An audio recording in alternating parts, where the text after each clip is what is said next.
Welcome into another episode of Tailgate Talk SEC. I am Will Thomas. The season is over.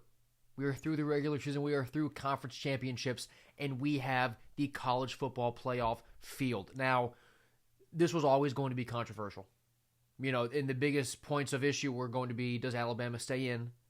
And do Miami and Notre Dame, what happens there? Does BYU get punished for losing their conference championship game? I'll address that first. BYU was not punished for losing their conference championship game. They were out of the field at 11 as is because of the automatic qualifiers. They weren't punished for losing that game. All they had to do, if they won the game, they'd rise. But losing that game didn't knock them out of the playoff field. They weren't in it regardless. So that's my first point of contention with people who are complaining about this. But just to go through the rankings again, top 4 seeds, Indiana, Ohio State, Georgia, and Texas Tech. No problems there. I thought maybe you'd see Georgia at 2 and Ohio State at 3, but, you're splitting hairs there. 5 through 8 is Oregon, Ole Miss, A&M, and Oklahoma. 3 SEC schools getting to host games is pretty cool. Oregon obviously belongs there at number 5 as well.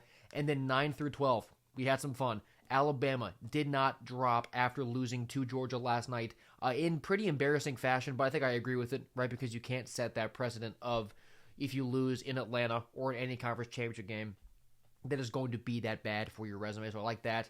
Then number 10 is Miami. I tweeted this out about a week ago or a few days ago about how I thought Notre Dame being the rankings being Bama, Notre Dame, BYU, Miami, how it trapped Notre Dame. It trapped them because no matter what happened with BYU, if they had won, they would have jumped and knocked Notre Dame out that way. But because they lost, then Miami ekes up. They drop down in that ranking. And then all of a sudden, Notre Dame and Miami, they're right next to each other. So then at that point, the head-to-head gets respected.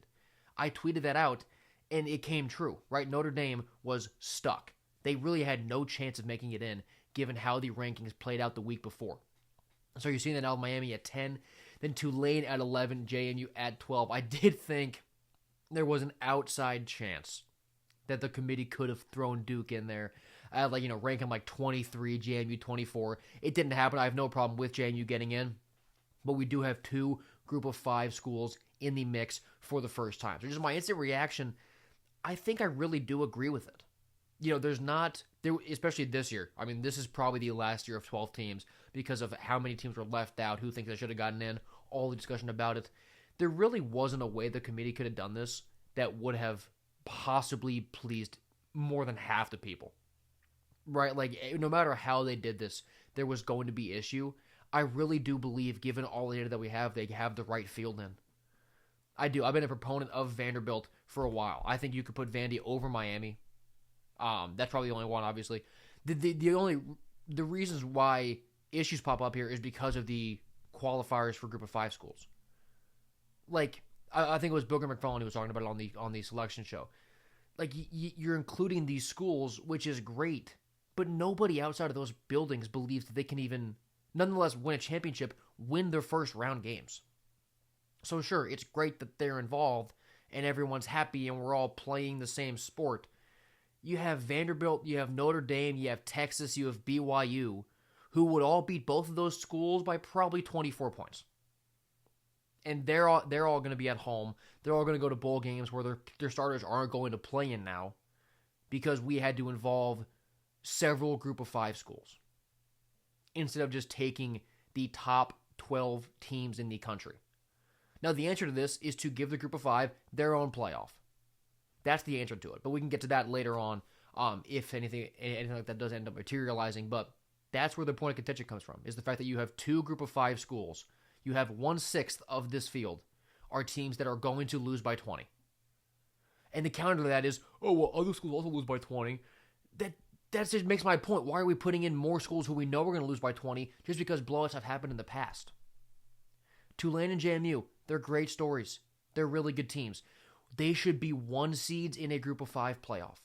They should not be the 11 and 12 seeds in a playoff that they don't have any business being in. They just shouldn't. But overall, I do think that the committee got it right, given what the format is and the teams they had to include. I do agree with Miami being in there. I agree with Bama staying in. Notre Dame fans, I understand the frustration.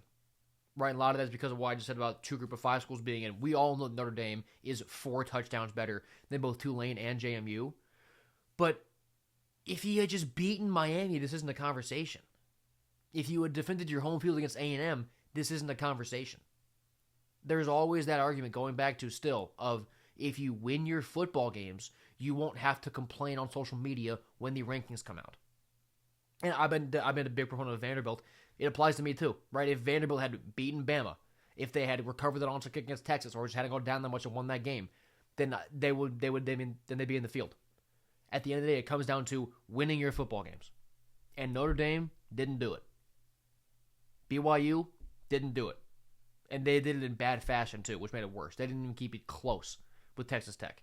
So with all that in mind, I do think the committee got it right. So now looking at these first round matchups, we get those 4 games before the top 4 seeds come in.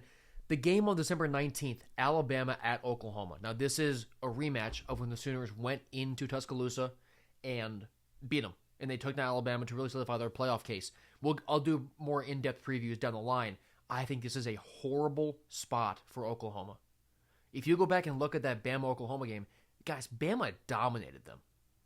The box score lies to you about what the final score was. It was just turnover margin.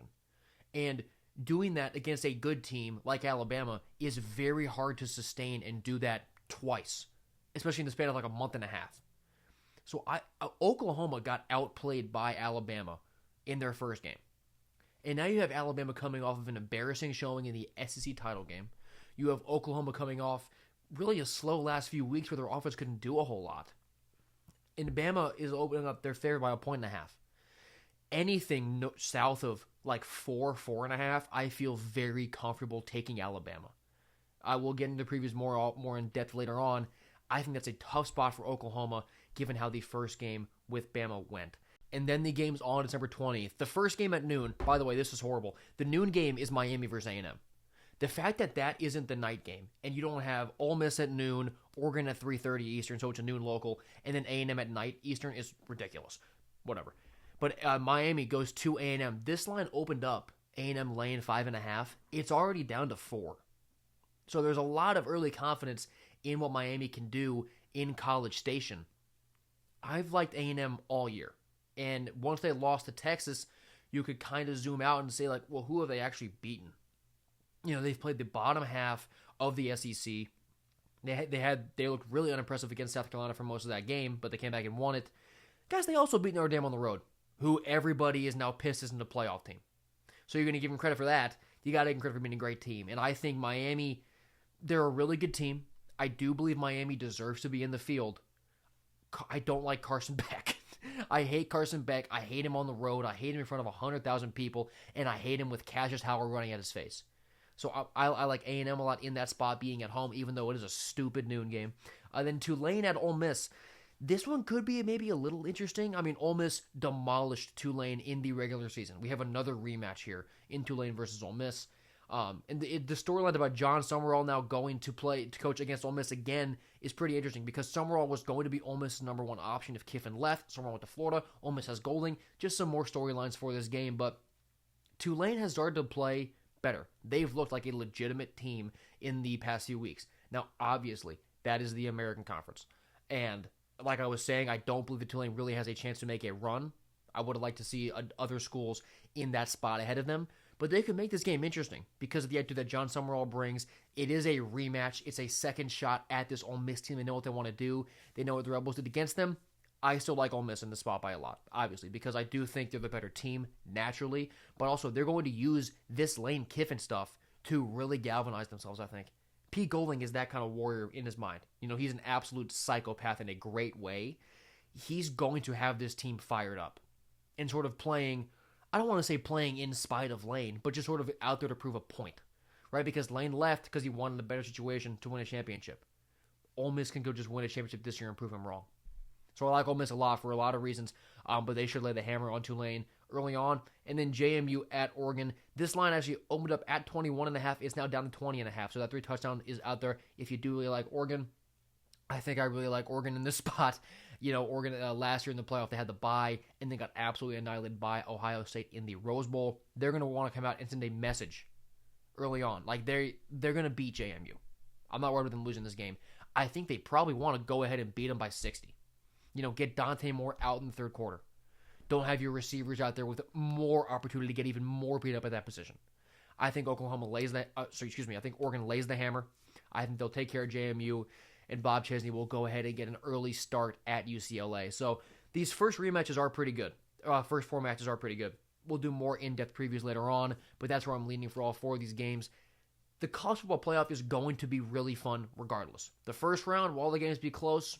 No, they won't be. And that's why we're going to fix the format later down the line. But there are going to be some good games. And all of this discussion, the fact that we get to argue with each other about this online is incredible. Legitimately, do not take for granted the fact that we can fight about Notre Dame and Miami on Twitter. It's fantastic. So thank you guys so much for watching this episode of Tailgate Talk SEC. If you enjoyed, please subscribe, leave a comment, and let's get ready for the college football playoff.